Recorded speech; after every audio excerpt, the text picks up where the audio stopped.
Hey everybody, this is Mr. Moppin coming at you again with another APUSH video. This is our final video in the topic 2.3 focus on the regions of British colonies. Now, we've looked previously at basically the origin stories for all 13 of the American colonies, and of course, when we look at topic 2.4, we're going to go heavily into the role of economics. We'll obviously, in a later topic, we'll take a look at the impact of slavery. In some of this topic, we've already taken a look at the impact of religion to some extent. But in this video, we're going to be taking a look at the early emergence of political institutions in the American colonies and how they're going to be developing, why they're going to be developing the way that they will, and its long-term impact moving on. So, with that being said, one of the things that we do have to be mindful of in this first, about 150 years of British colonial rule in America, is that distance is going to make a huge difference. Remember, England is literally thousands of miles away from the colonies in America. It takes literally months to travel one way from England to the colonies. So it's going to be extremely hard in reality on a day-to-day basis for England to keep its thumb on the American colonies.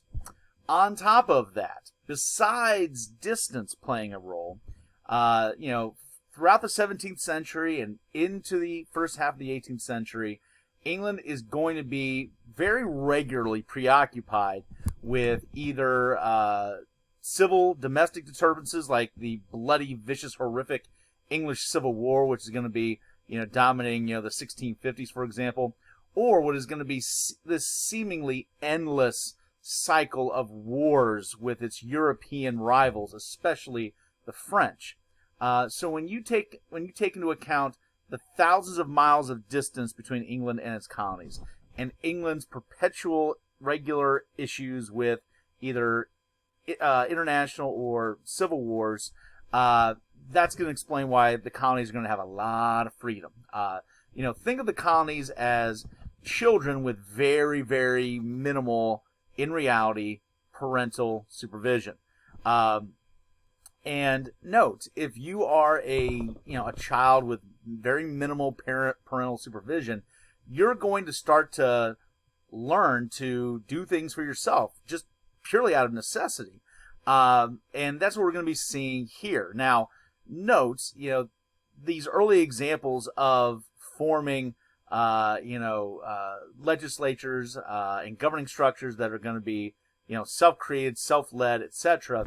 This is not going to be seen as a burden. So it's not like a child that feels, abandoned by their parent. There's not going to be that resentment inherently. It's going to be more along the lines of like, ooh, I've got freedom, and I'm going to, at least freedom in reality, maybe not freedom on paper, but freedom in reality, and you're going to take advantage of it. So with that being said, when we take a look at, early self-governing, the first documented evidence of that in the British American colonies is going to be in Virginia. And now, granted, this is not going to be the original structure, but a later structure. But the creation of what's going to be the Virginia House of Burgesses. The Virginia House of Burgesses is going to be the first colonial legislature in British America.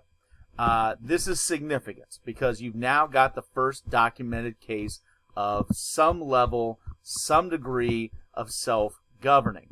And note, when we talk about the idea of self-governing, it is about local and colonial concerns. A lot of it is going to be dealing with things like property matters, and a lot of it's going to be dealing with, is so-and-so following the religious rules of the colony or the community? Is so-and-so paying their colonial taxes that they have created for themselves? No, that's a big thing there. Colonial governments creating their own taxes, not taxes coming across the ocean from England. So this is going to be very, very significant in terms of what they're going to be focusing in on. Now, note, these colonies don't have the power to determine, if they send soldiers to go fight in a war overseas. They don't have the power to determine its trade relationship with England. or other countries. But, for some of those issues that I mentioned, this is going to be significant. Now, what is going to be typical in some of these legislatures is that, the same folks that are going to have the economic power in that colony are also very commonly going to have the political power in that colony.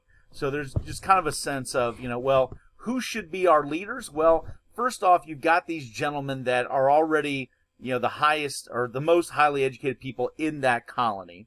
So they've got that advantage. There's a sense of that, well, since they are wealthy gentlemen higher up in the social hierarchy anyway, this was still a time where there was much more of a common sense of deference to people that were assumed to be their betters in society. So there was kind of this natural sense that the most educated, most wealthy, the highest up on the social ladder, they should be the natural political leaders of the community. And that's, going to be very common. Now, what's the downside to that? Well, if you've got a very specific class of people that are in charge of making the rules in that colony, well, guess what? Those folks are going to be making rules, making laws that are going to be most in their own interests. And sometimes those interests of, say, wealthy planners are not necessarily in the best interests of poor, working class, landless people, people of color, women, etc., etc. Now, if you get outside of Virginia, of course, the next colony to be founded is going to be Plymouth. And, of course, when we think of Plymouth and governing, we think, of course, of the Mayflower Compact. We mentioned this in a previous video that the Mayflower Compact is going to be, some would argue, perhaps our first constitution as a British American colony, but it is certainly going to be, a more watered down, basic thing in comparison to what Connecticut's fundamental orders will be. So in the Mayflower Compact, it is asserting that there will be a governing group that will be chosen by the free men of that community. It doesn't really get into, all of really what the powers are going to be of this group. It doesn't really, differentiate. It doesn't make, assumptions of limitations on power and stuff like that. But the sense of, hey, we're going to create a government of ourselves in a more egalitarian way than what we will eventually see in Virginia, for example, that's going to be pretty important. And, whereas, and once again, this really is defining the cultural values of these different colonies, where Virginia has a much more deferential society where the rich, the educated, the sophisticated, they make the decisions. Whereas in places in New England, like Massachusetts eventually, there's more of a sense of social and economic egalitarianism. So there's a sense of, well, you're not really inherently better than me for the most part. So why should you have more political power than me for the most part? Now, note, this is amongst free white men. Be mindful of that. But beyond those criteria, there's much more of a sense of we're going to work collectively as a community to make decisions. So you're going to see, these town halls that emerge. And of course, that also makes sense because, as we've said before, whereas southern colonies are going to be much more rural, centered on a wealthy person's plantation as the center of a community, in New England, it's going to be these actual independent towns where you're going to see people living. And so there's a sense of, we're all a community of equals, so we're going to create a legislative group of equals. So the town hall is going to be significant at a local level, and you're talking about, a lot of voter participation, civic participation in electing legislators. Whereas in Virginia, the amount of people that are going to be technically eligible to vote, pretty limited. So that's going to be a very different vibe for sure.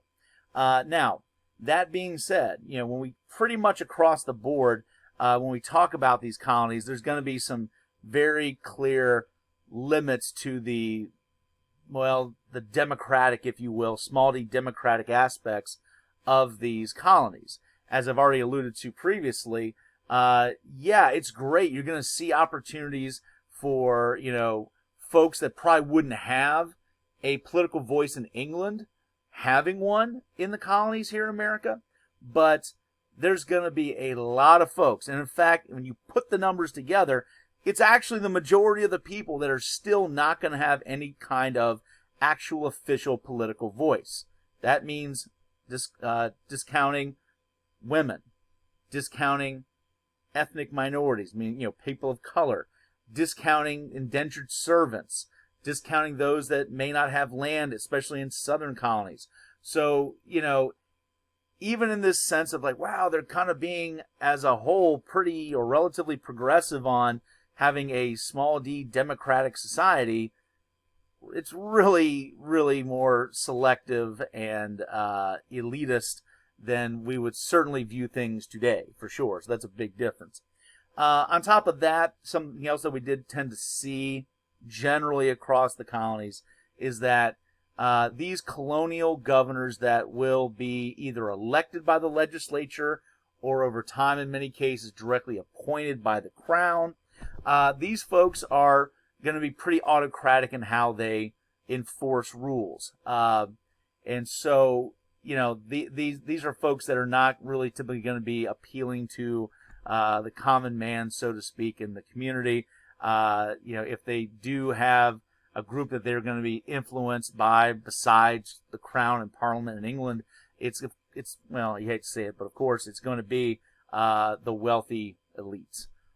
So that being said, what does this mean long term? Well, as we've kind of mentioned previously, what we're doing here during this time period is what we're doing is we're planting seeds in the dirt, if you will, that over time will begin to germinate and sprout and grow into a very rich tradition over the course of 100 years plus, a very rich tradition of self-governing and a sense of, well, on certain matters like taxation and property and, certain things like that, self-defense and, things like that, there's going to be a very rich tradition by the time we get to the French-Indian War of, in those topics and those issues, as a colony, we make those decisions. We don't look to England to tell us what to do. We choose what to do. And with that tradition and with that experience, when down the line in the latter part of the 18th century, that England does start to kind of flex on its colonies on matters such as taxation, then you're going to see that pushback. And it's not just going to be like a pushback of grumbling and resentment. It's going to be a sense of, yes, grumbling, resentment, but also a sense of, we don't have to take this because we can govern ourselves. And we know that we can govern ourselves independently because we've done it to some degree for generations already, for the previous 100+ years. So this is going to be a vital cog in what's going to kind of bring us, once again, long-term, eventually, towards independence. Okay? All right. So with that being said, we're going to end it here for topic 2.3. We'll see you next time.